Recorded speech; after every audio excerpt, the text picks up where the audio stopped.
Innal hamdalillah nahmaduhu wa nasta'inuhu wa nastaghfiruh wa na'udzu billahi min syururi anfusina wa min sayyiati a'malina man yahdihillahu fala mudilla lahu wa man yudlilhu fala hadiya lahu asyhadu an la ilaha illallah wa asyhadu anna muhammadan abduhu wa rasuluh.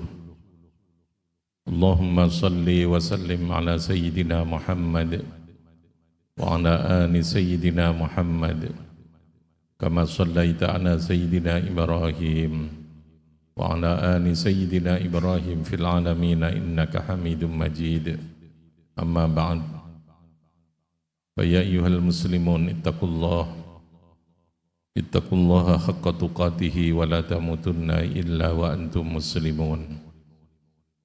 A'udzu billahi minasyaitonir rajim. Bismillahirrahmanirrahim. Wal 'ashr innal insana lafi khusr illa alladzina amanu wa 'amilus solihati wa tawassaw bil haqq wa tawassaw bis sabr. Masyiral muslimin jamaah Jumat rahimakumullah. Melalui khutbah ini mari kita memantapkan kembali komitmen ketakwaan kita kepada Allah Subhanahu wa taala dengan secara sungguh-sungguh, dengan penuh kepatuhan, penuh kesadaran. Kita laksanakan segala hal yang diperintahkan oleh Allah, al-ma'murat, baik al-ma'murat ini al-wajibat, hal-hal yang memang harus kita laksanakan, maupun al-mandubat, hal-hal yang sebaiknya kita laksanakan. Kita tinggalkan segala hal yang dilarang, al-manhiyat, baik al-manhiyat ini al-muharramat, hal-hal yang memang diharamkan, yang harus kita jauhi, kita tinggalkan, maupun al-makruhat, hal-hal yang sebaiknya kita tinggalkan. Komitmen dan kesungguhan kita di dalam menjaga keimanan dan ketakwaan ini dan terus melakukan perbaikan adalah menjadi indikasi, menjadi pertanda kita akan bisa mendapatkan kebahagiaan yang sesungguhnya, baik dalam kehidupan di dunia ini, terutama nanti dalam kehidupan di akhirat. Masyiral muslimin rahimakumullah,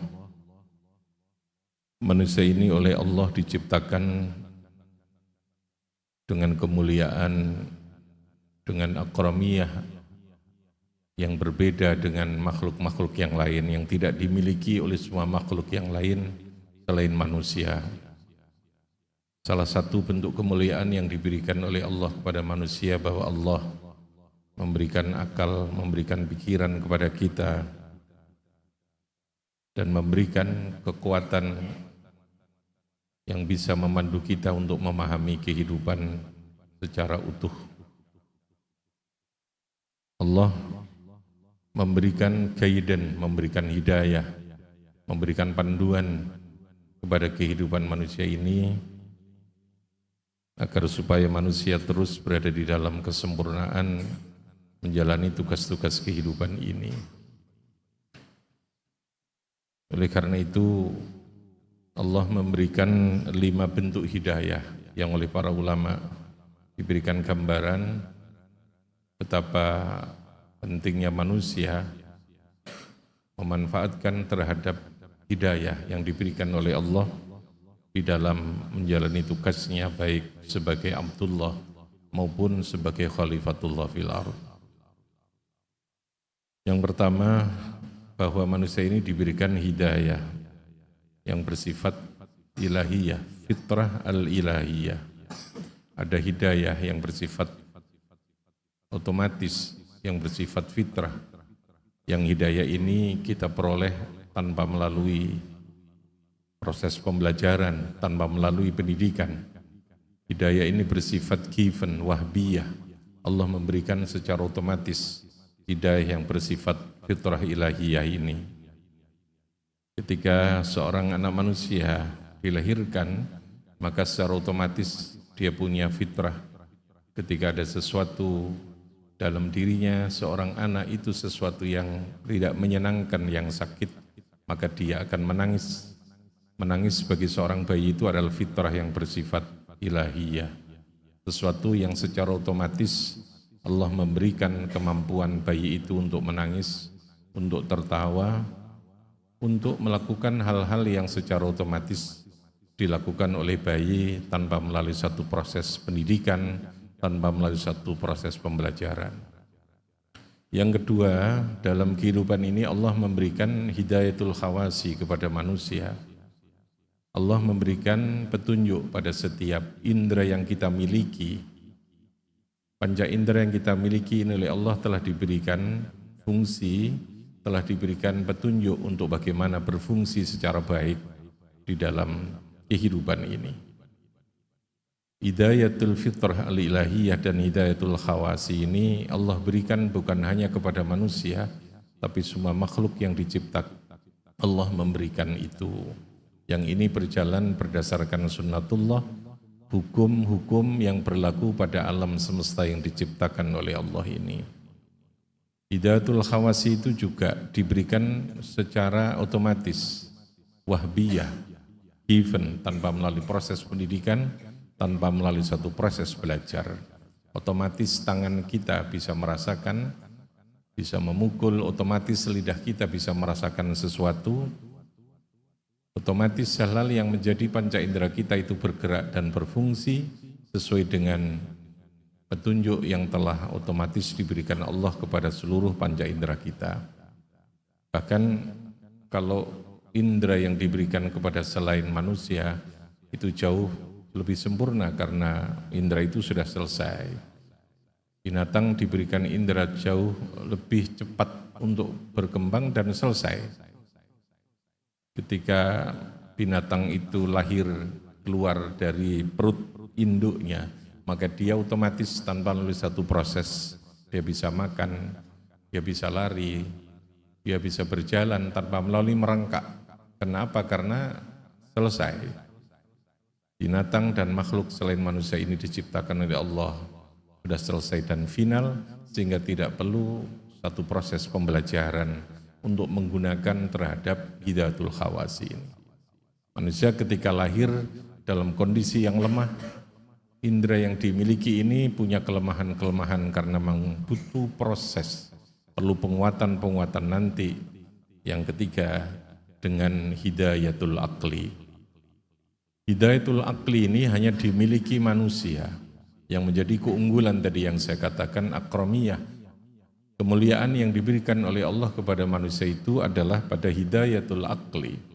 Ini tidak dimiliki oleh malaikat sekalipun.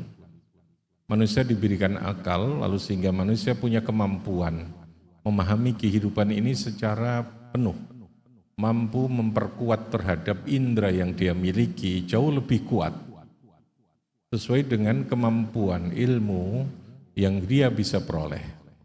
Mata manusia ini bisa jauh lebih memandang dengan kekuatan yang jauh lebih tajam, jauh lebih jauh dan lebih akurat ketika mata ini memandang disertai dengan keilmuan, disertai dengan ilmu, disertai dengan teknologi.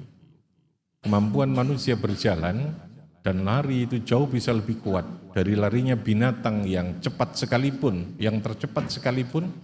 Ketika manusia berlarinya disertai dengan ilmu, disertai dengan teknologi, disertai dengan kemampuan membangun teknologi yang terkait dengan seluruh indera yang dia miliki ini.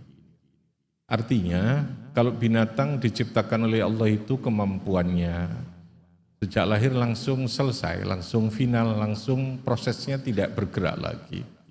Tapi kalau manusia ini tergantung pada kita, pada kemampuan kita untuk mengilmoni diri, untuk memahami kehidupan ini dengan akal pikiran kita, dengan pendidikan, dengan pemahaman, dengan ngaji, dengan kajian, dengan merumuskan terhadap seluruh proses hukum yang terjadi pada alam semesta ini.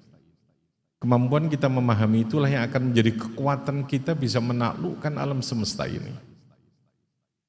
Bisa mengalahkan terhadap kekuatan apapun di luar diri kita yang semula dia ketika dilahirkan mungkin jauh lebih kuat. Tetapi ketika diri kita ilmoni, indera kita ilmoni, diri kita ilmoni, maka sesungguhnya kita bisa terbang jauh lebih jauh, lebih tinggi lagi daripada terbangnya burung apapun.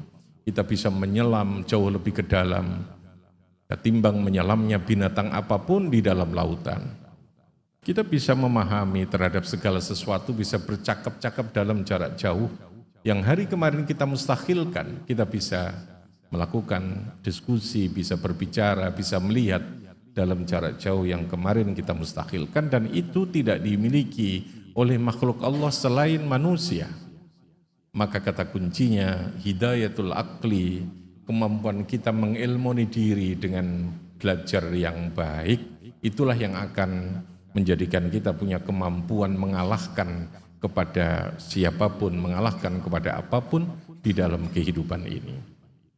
Tetapi itu tidak cukup. Manusia untuk menjadi baik, manusia untuk menjadi orang yang benar tidak cukup hidayatul akli, perlu hidayah yang keempat yang disebut dengan hidayatul din. Kalau akal hanya mampu merumuskan apa yang terjadi dalam siklus kehidupan alam yang berulang-ulang, yang disebut dengan sunnatullah, walan tajida li sunnatillahi tabdila. Allah menciptakan kehidupan ini dengan sunnah, dengan hukum yang berlaku secara terus-menerus.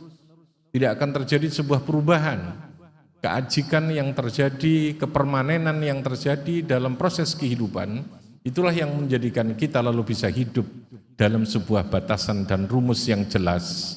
Kapan saatnya kita harus sehat, kapan saatnya kita harus bekerja, kapan saatnya tumbuhan itu harus kita tanam. Semua ada sunnah. Sunnah itu hukum yang lalu rumusannya adalah berupa ilmu, berupa teknologi itu tadi. Tetapi itu tidak cukup menjadikan manusia menjadi baik, karena tidak semua dalam kehidupan kita ini bisa kita jangkau dengan logika dan pikiran kita. Maka manusia memerlukan hidayatul din, perlu petunjuk agama.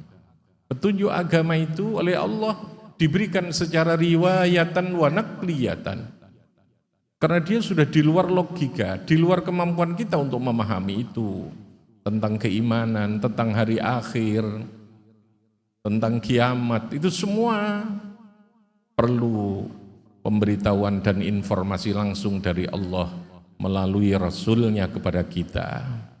Tidak bisa kita memahami dengan logika dan pikiran kita. Agama perlu Rasul, agama harus ada Rasul, Rasul yang diperintahkan oleh Allah untuk menerima dan lalu kemudian menyampaikan, menjelaskan terhadap apa yang diberikan oleh Allah. Itu hidayatul din, maka dia perlu riwayat, perlu sanad. Kenapa? Karena dia adalah diriwayatkan secara berjenjang, di dalam tahapan-tahapan dari generasi satu generasi, sehingga agama itu betul-betul punya autentiknya, punya kevalitannya, punya kemuktamatannya di dalam memberikan panduan pada kehidupan ini. Memahami agama belum cukup, masih sebatas kognitif, pinter. Mungkin orang bisa memahami agama, pinter agamane, pinter ngajine, tetapi apakah dia dijamin menjadi baik? Belum. Maka perlu hidayah yang kelima sebagai puncak hidayah yang disebut dengan hidayatut taufik wal ma'unah. At-taufik wal ma'unah itu adalah petunjuk yang sepenuhnya menjadi hak prerogatif Allah untuk diberikan kepada siapa. Kalau hidayatul fitrah al-ilahiyah, hidayatul khawasi itu otomatis semua diberi. Hidayatul taufik wal ma'unah, Allah yang menentukan siapa yang akan diberi, yang dikehendaki oleh Allah untuk mau beriman dari apa yang dia tahu. Orang yang punya ilmu tentang agama belum tentu dia mau beriman. Orang yang beriman, yang tahu ngaji, belum tentu dia bisa menjadi baik. Belum tentu dia bisa menjadi baik.